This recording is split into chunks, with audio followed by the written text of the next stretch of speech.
అందరికీ నమస్కారం. ముందుగా ఓం శ్రీమాత్రే నమః అని కామెంట్ పెట్టి లైక్ చేసి మా ఛానల్ని సపోర్ట్ చేయండి ఫ్రెండ్స్.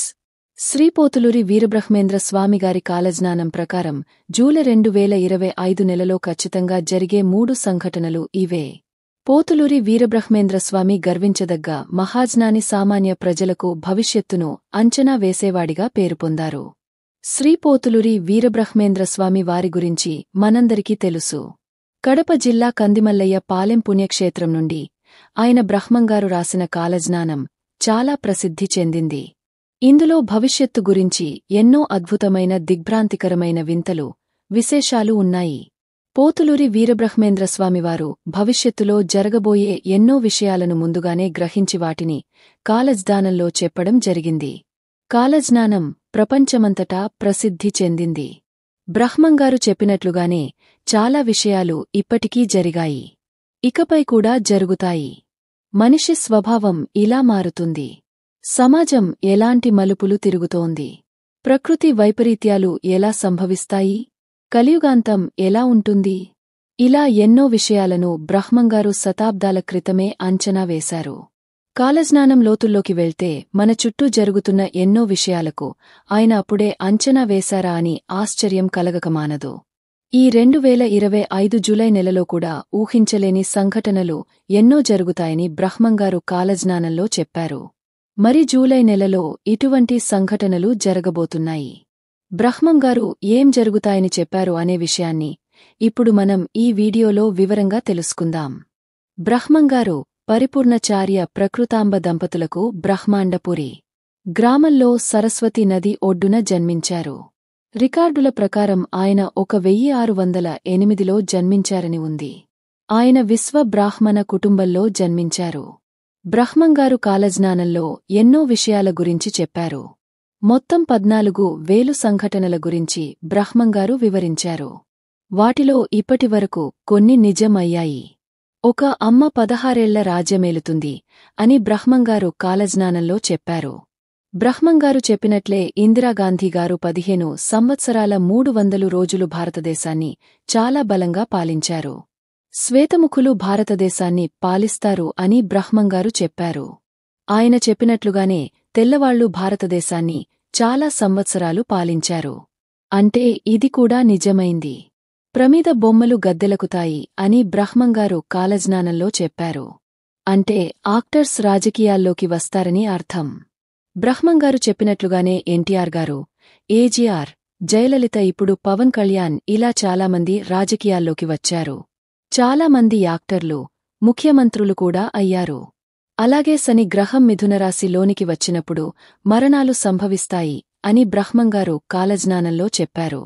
1913, 1943, 1973, 2003 ఈ సంస్థలో శని మిథునరాశి లోనికి వచ్చింది. బ్రహ్మంగారు చెప్పినట్లుగానే 1913లో మొదటి ప్రపంచ యుద్ధానికి ముందు దేశాల మధ్య గొడవలు మొదలై 3.5 కోట్ల మంది మరణించారు. 1943లో రెండవ ప్రపంచ యుద్ధం జరుగుతున్నప్పుడు దాదాపు 7 కోట్ల మంది చనిపోయారు. ఆకాశంలో పక్షివాహనాలు, కూలి మరణాలు సంభవిస్తాయని హైదరాబాద్లో తుర్కషులు, హిందువులు ఒకరికొకరు చంపుకుంటారు అని, జనసంఖ్య విపరీతంగా పెరుగుతుందని విచిత్రమైన యంత్రాలు వస్తాయి.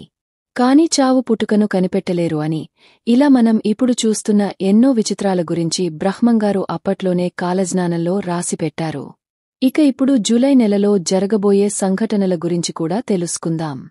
ఈ విశ్వావసునామ సంవత్సరం జూలై నెలలో 2 పెద్ద దేశాల మధ్య యుద్ధాలు జరుగుతాయని, ఆ యుద్ధం వలన అనేక మంది చనిపోతారని కాలజ్ఞానంలో ఉంది.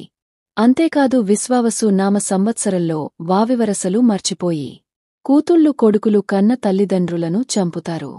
అలాగే తల్లిదండ్రులే పిల్లలను కడతేరుస్తారు. మానవ సంబంధాలు దెబ్బతింటాయి. ఒకరి భార్యను మరొకరు వశపరుచుకుంటూ ఉంటారు. స్త్రీ, పురుషులు కామపీడితులు అవుతూ ఉంటారు. అక్రమ సంబంధాలు పెట్టుకుని భార్య భర్తను, భర్త భార్యను చంపుకుంటారని కాలజ్ఞానంలో ఉంది. అంతేకాదు కొన్ని ప్రాంతాలు జలమయం అవుతాయి. మరికొన్ని ప్రాంతాల్లో కొత్తగా ఆవిర్భవిస్తాయి. అంతేకాదు ఈ జూలై నెలలో దేవాలయాలపై దాడులు జరుగుతాయి. అలా దేవాలయాలు, భక్తులు రాక శిథిలావస్థకు చేరుకున్నాయి. కొన్నేళ్లకు పూజారులు కూడా దేవాలయాలను వదిలేసి తమ వృత్తిని వదిలేసి వేరే వృత్తిలోకి వెళ్ళిపోతారు. దేవుడిని పూజించేవారు కరువవుతారు. అలాగే జూలై నెలలో ఆంధ్రప్రదేశ్లోని ఒక ఇనుప స్తంభానికి ఆకులు పువ్వులు పూస్తాయి. ఆ వింతను చూడడానికి ప్రజలు పోటెత్తుతారు అని బ్రహ్మంగారు చెప్పారు. ప్రజలు ఉన్నపళంగా ఉద్యోగాలు కోల్పోతారని, రోడ్డున పడతారని కాలజ్ఞానంలో ఉంది. స్త్రీ, పురుషులు ప్రేమలు స్వేచ్ఛ అనే పేరుతో చేయకూడని పనులు ఎన్నో చేస్తారని బ్రహ్మంగారు చెప్పారు. ఈ విషయం గురించి మనం ప్రత్యేకంగా చెప్పుకోవాల్సిన అవసరం లేదు. ఇప్పటికే వర్షాకాలం మొదలైంది. అయితే ఈ విశ్వావసు నామ సంవత్సరం జూలై నెల నుండి విపరీతమైన వర్షాలు పడతాయి. ఈ అకాల వర్షాల వల్ల కొంతమంది మరణిస్తారు. అలాగే ఈ వర్షాకాలంలో ఎక్కువగా పిడుగులు పడతాయి అని బ్రహ్మంగారు కాలజ్ఞానంలో చెప్పారు. దీనివల్ల భారీ ప్రాణనష్టం కూడా ఏర్పడుతుంది అని కాలజ్ఞానంలో ఉంది. కాబట్టి వర్షాలు పడే సమయంలో బయటకు వెళ్ళకండి. మరీ ముఖ్యంగా చెట్ల కింద అసలు నిలబడకండి. ఎందుకంటే చెట్లపైనే ఎక్కువగా పిడుగులు పడుతూ ఉంటాయి. అంతేకాదు విశ్వావసు నామ సంవత్సరంలో భారీ వర్షాల కారణంగా విపరీతమైన పంట నష్టాలు ఏర్పడతాయి. ధాన్యం కొరత ఏర్పడుతోంది. బియ్యం ధరలు విపరీతంగా పెరిగిపోతాయి. నిత్యావసర ధరలు కూడా విపరీతంగా పెరిగిపోతాయి. వంట నూనె ధరలు మాత్రం ఆకాశాన్ని అంటేస్తాయి. మధ్యతరగతి ప్రజలు ఎంతో అవస్థపడుతూ ఉంటారు అని బ్రహ్మంగారు కాలజ్ఞానంలో చెప్పారు. విశ్వావసు నామ సంవత్సరం అంటే ఈ సంవత్సరమే విశ్వావసు నామ సంవత్సరంలో వర్షాలు పడేది జూలై నెలలోనే కనుక ఈ విపత్తులన్నీ కూడా జరుగుతాయని అర్థం చేసుకోవచ్చు. అంతేకాదు రానున్న రోజుల్లో తులం బంగారం ₹1,00,000 నుండి 2,00,000 దాకా పెరిగిపోతుంది. దాంతో రాబోయే 5 సంవత్సరాలలో బంగారం కొనలేని పరిస్థితి ఏర్పడుతోంది. బంగారం కోసం ప్రజలు కొట్టుకుంటారు. పిసరంత బంగారం కూడా దొరకదు. అలాగే ఈ సంవత్సరంలో ఇంకో కొత్త రాగం పట్టబోతోంది. ఆ రోగం వల్ల శరీరంపైన బొబ్బలు వచ్చి చాలామంది మనుషులు మరణిస్తారని కాలజ్ఞానంలో ఉంది. ఈ సంవత్సరంలో ఆషాఢమాసంలో ఆషాఢ అమావాస్య రోజున సముద్రమున్నట్టుండి ముందుకు వస్తోంది. దీనివల్ల రాత్రికి రాత్రే సముద్ర ప్రాంతాలన్నీ కూడా మునిగిపోతాయి. అలాగే ఒక అమావాస్య నాడు తిరుమల కొండపైన శ్రీ మహావిష్ణువు ప్రత్యక్షం అవుతాడు. ఇంకా దేవతా వృక్షం అయిన వేప చెట్టుకు మామిడికాయలు కాస్తాయి. అలాగే చింత చెట్టుకు మల్లెపూలు పూస్తాయి అని బ్రహ్మంగారు చెప్పారు. అదేవిధంగా రాబోయే రోజుల్లో ఒక పెద్ద తుఫాను ఏర్పడుతుంది. ఈ తుపాను ప్రభావంతో టవర్లన్నీ కూలిపోతాయి. ఫోన్లు కూడా కొన్ని రోజులు పనిచేయవు. రాబోయే రోజుల్లో శత్రువులు పెరిగిపోయి ఒకరిపై ఒకరు చేతబడులు చేసుకుంటూ ఉంటారు. అతిగా తినటం, అలాగే అతిగా నిద్రించడం వల్ల అనేక కొత్త రోగాలు ఏర్పడతాయి. సులభంగా డబ్బు సంపాదించాలని దొంగస్వాములు పెరిగిపోతారు.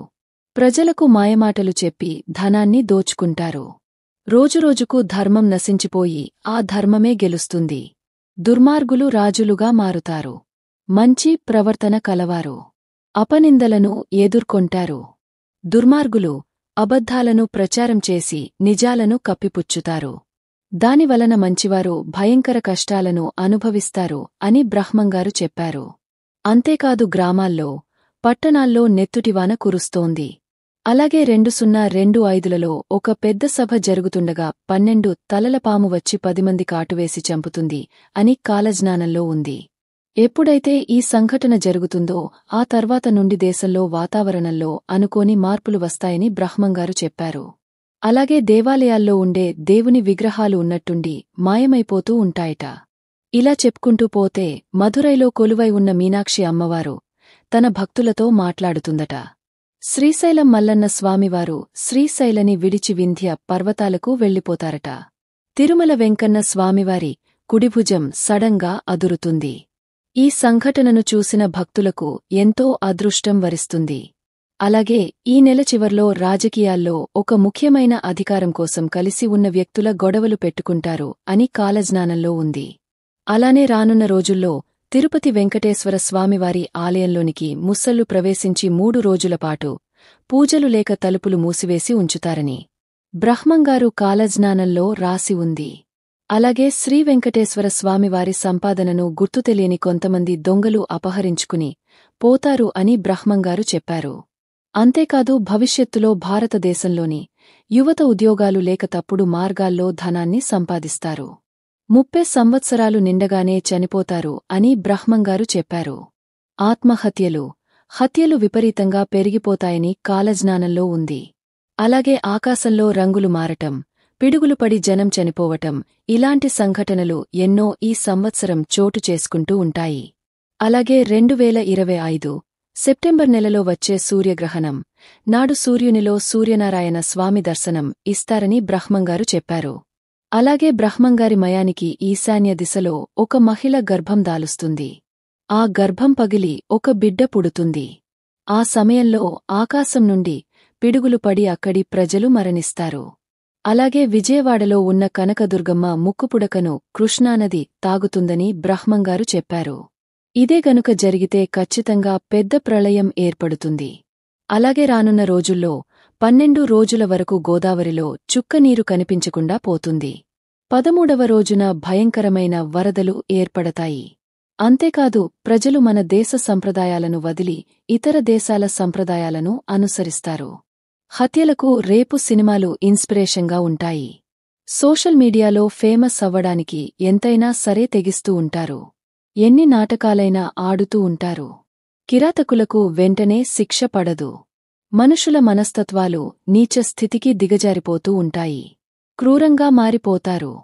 ఇంకా ఈ సంవత్సరంలో చట్టాలు, న్యాయస్థానాలు క్రూరులకు భయాన్ని కలిగించవు. మన చట్టాలు మోసాలు చేసేవారిని, హత్యలు చేసేవారిని ఏమీ చేయలేకుండా మారిపోతూ ఉంటాయి. అంతేకాదు భవిష్యత్తులో 2 మగవాళ్లు, అలాగే 2 ఆడవాళ్లు అంటే మగ పెళ్లి చేసుకుంటారు అని వారి కడుపున బిడ్డ జన్మిస్తుందని కూడా బ్రహ్మంగారు చెప్పారు. ఇప్పుడు రోజుల్లో చాలా కంట్రీస్లో మనం చూస్తూనే ఉన్నాం. మగవారు ఆడవారు పెళ్లిళ్లు చేసుకుంటూ ఉన్నారు. అంతేకాదు లింగ మార్పిడి చేసుకున్నవారు హోమ్ సెక్స్ మ్యారేజ్ చేసుకుంటే వారికి పిల్లలు కూడా పుడతారు. ఇప్పుడు భారతదేశంలో కూడా మగ పెళ్లి చేసుకుంటున్నారు అంటే బ్రహ్మంగారు చెప్పిందే జరుగుతుందని అర్థం చేసుకోవచ్చు. మీకు ఈ వీడియో నచ్చితే తప్పకుండా లైక్ చేసి షేర్ చేయండి. మరిన్ని మంచి వీడియోస్ కోసం మా ఛానల్ని సబ్స్క్రైబ్ చేయండి. ధన్యవాదాలు.